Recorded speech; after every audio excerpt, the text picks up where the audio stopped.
Asset Management a Pedro Pérez, es gestor de renta fija en TREA. Pedro, muchas gracias por acompañarnos estos minutos. Muchas gracias a vosotros por tenerme.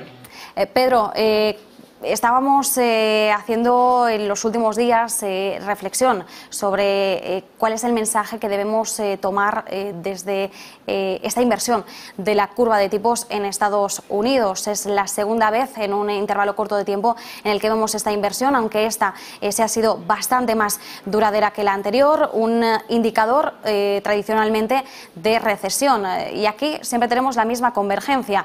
Tenemos ya recesión, no tenemos todavía recesión, porque aquí siempre las voces son bastante disonantes. Pero, ¿qué es lo que nos indica esta inversión en la curva de tipos? A ver, desde el año 1950 una inversión del 2,10 ha significado una recesión en 6 a 9 meses en prácticamente todas las ocasiones. Pero esto tiene el valor de predicción que tiene, ¿no? Si acaso es un valor condicional. Es evidente que se está produciendo ya, y ya se está viendo desde los precios relativos de los bienes en algunas zonas de los servicios, de la inflación de servicios americana, una ralentización bastante rápida de la actividad económica. ¿Qué tipo de recesión vamos a tener? Eso ya es más complicado. Hay que ver un poco cómo va la inflación en los próximos meses. Los dos próximos números van a ser muy importantes. Desde luego, si ves pues la curva de forwards de tipos de interés en Estados Unidos, sobre todo la parte más de mejor calidad crediticia, OAE, swaps y cosas así, el mercado ya está anticipando una bajada de tipos relativamente rápida entre junio y septiembre del año que viene, lo cual solo podría ser consistente con una caída pues bastante rápida de la actividad económica. Todo depende de a dónde llega el desempleo. 4,2% podría significar una ralentización bastante rápida de la actividad económica, pero hasta que no veamos un poco lo que pasa con la inflación, sobre todo a partir de septiembre, porque es muy probable que la de la semana que viene y también la otra sean bastante altas, sobre todo la semana que viene yo creo que va a venir regular, para ver exactamente cuál es el impacto en las rentas reales, ¿no? Pero el mercado ya está anticipando malos datos el año que viene.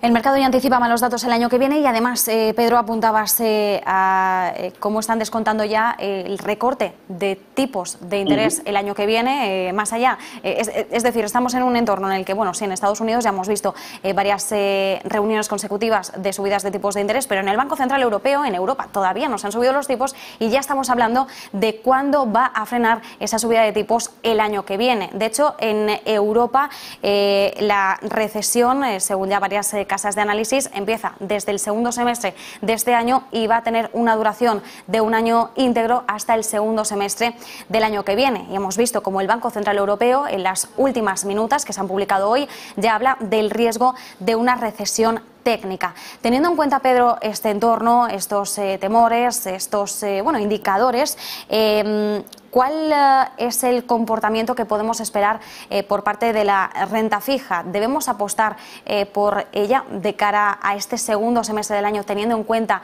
la enorme volatilidad, incertidumbre que hemos vivido en la primera mitad de este año?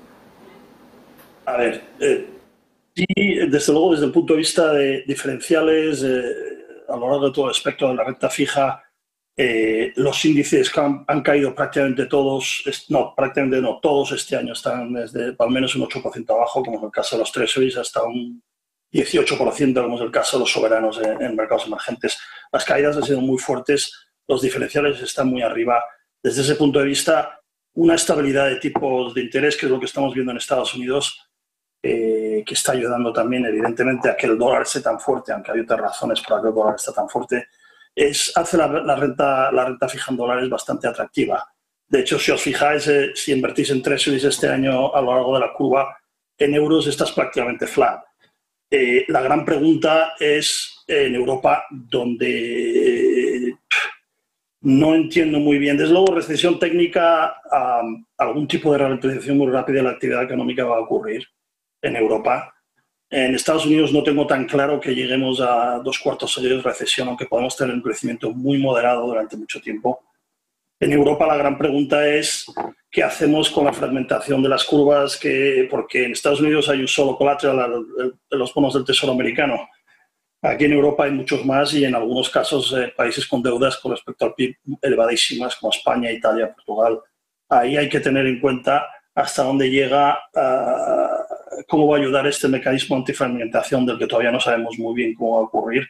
Yo tengo mis dudas que sea muy efectivo porque lo que he oído hasta ahora no me da muy buena impresión en el sentido de no creo que sea suficiente la reinversión, sino va a haber que hacer algún tipo de esterilización de las compras y en cualquier caso el problema que tenemos es que está claro que va a haber algún tipo de condicionalidad, ¿no?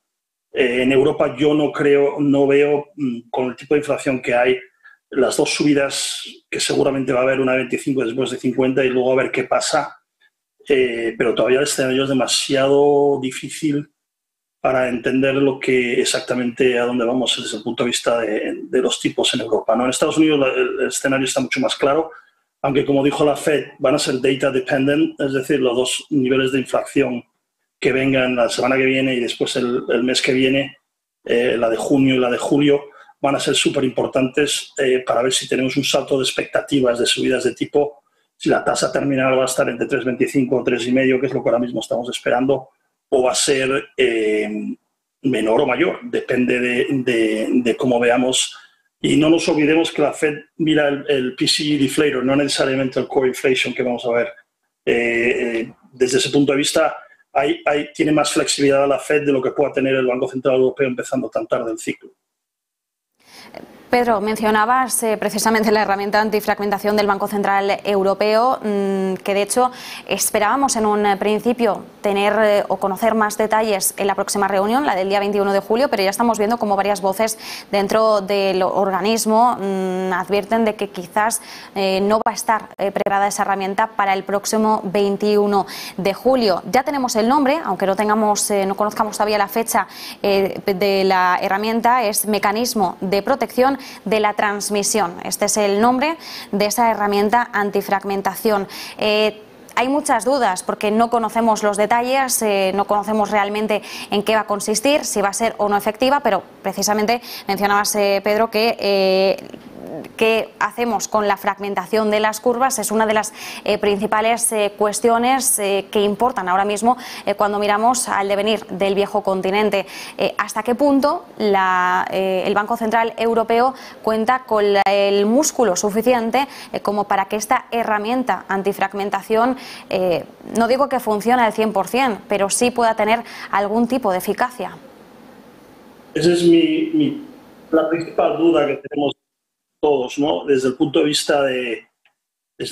de vista, lo que he oído de reinversión de cupones y algunas otras cosas, o participación activa en el mercado, evidentemente no hay un consenso ahora mismo dentro del comité cuál va a ser el mecanismo, por eso lo están retrasando y sobre todo qué efectivo va a ser, ¿no? Desde mi punto de vista, sin una condicionalidad clara para los países, sobre todo en algún tipo de DSA, ¿no? De análisis de sostenibilidad de deuda, para los países más endeudados, no veo yo como los países más austeros y los miembros más austeros de los comités del Comité del Banco Central Europeo pueden admitir algún tipo de mecanismo de este tipo sin alguna garantía de que se va a tener una cierta disciplina fiscal, ¿no? También qué se va a hacer y cuáles son las reacciones de los tribunales alemanes y de los políticos alemanes a un proceso en el que haya esterilización con ventas de los activos de otros países.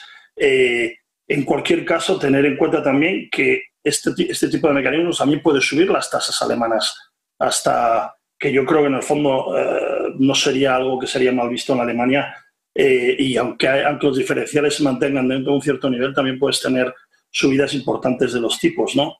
De los underlying, de lo que es los tipos de referencia, en este caso Alemania. Demasiadas incógnitas que tenemos en cuanto a qué es lo que va a ocurrir, pero hay que aprender a vivir por lo menos por un tiempo con niveles de tipos de interés bastante más altos de lo que estamos acostumbrados en Europa en los últimos años. Nos quedamos con ese mensaje. Muchísimas gracias por el análisis. Pedro Pérez, gestor de renta fija entre Asset Management. Un placer. Gracias a vosotros. Nosotros, mientras tanto,